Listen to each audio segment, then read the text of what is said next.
Friends, welcome back to our channel. ఇవాళ మన special వచ్చేసి తోటకూర పప్పు. దానికి మనం ఫ్రెష్ తోటకూర తీసుకొని ఇలా కట్ చేసుకొని వడేసుకోవాలి. వడేసుకున్నాక కందిపప్పును ఒక గ్లాస్ కడుక్కొని ఇలా ఉడకబెట్టుకోవాలి. ఒక 2 విజిల్స్ ముందే రానిచ్చుకోవాలి. పసుపు వేసి ఉడికించుకున్నాను నేను ముందుగానే. ఇప్పుడు దీంట్లోకి మనం ఈ తోటకూరను కూడా ఇందులో వేసుకోవాలి. నెక్స్ట్ 4 పచ్చిమిర్చి,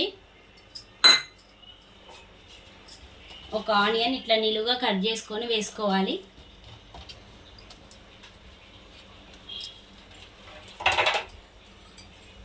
ఒక నిమ్మకాయ సైజ్ అంతా చింతపండు. పసుపు వేసాం కాబట్టి వేయొద్దు. కారం మీ టేస్ట్కి తగ్గంత. ఉప్పు ఇప్పుడు వేసుకోవద్దు. ఇంకొంచెం వాటర్ పోసుకొని మళ్ళీ ఒక 3 విజిల్స్ రానిచ్చుకోవాలి. అప్పుడు ఈ ఆకుకూర ఇవన్నీ ఉడుకుతాయి.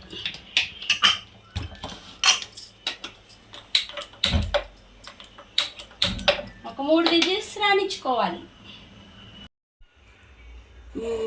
3 విజిల్స్ తర్వాత ఈ విజిల్ అంతా చల్లారినాక తీసేసుకోవాలి. తీసుకున్నాక మన టేస్ట్కి తగ్గంత ఉప్పు వేసుకున్నాకే పప్పును వెనుపుకోవాలి. ఇలా పప్పు గుత్తితో మెత్తగా చేసుకోవాలి. ఇప్పుడు మనం పప్పు పోపుకి ఒక గిన్నె తీసుకొని దాంట్లో ఆయిల్ తీసుకోవాలి. పోపుకి సరిపడా అది హీట్ ఎక్కినాక ఒక 2 ఎండుమిర్చి ఇట్లా తుంపేసుకోవాలి. నాక కొంచెం జీలకర్రని ఎక్కువగానే వేసుకోండి, ఫ్లేవర్ చాలా బాగుంటుంది. నెక్స్ట్ కొంచెం ఆవాలు, శనగపప్పు,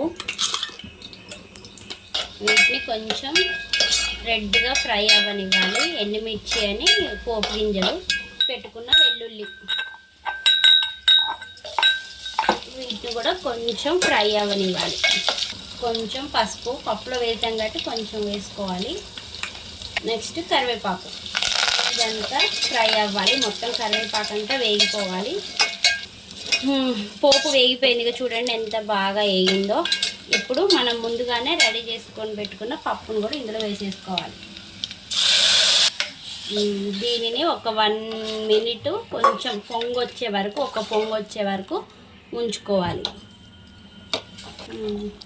ఒక పొంగు వచ్చేసింది ఫ్రెండ్స్. ఇదిగోండి చూడండి, మన తోటకూర పప్పు రెడీ. ఇది వేడి వేడి అన్నంలో వేసుకొని తింటే చాలా అంటే చాలా టేస్టీగా ఉంటుంది. నెయ్యి కూడా వేసుకొని తినండి. ఒకసారి అయితే ట్రై చేయండి తోటకూర పప్పు. నా ఛానల్ని లైక్ చేయండి, షేర్ చేయండి, సబ్స్క్రైబ్ చేయండి ఫ్రెండ్స్. Okay friends, bye.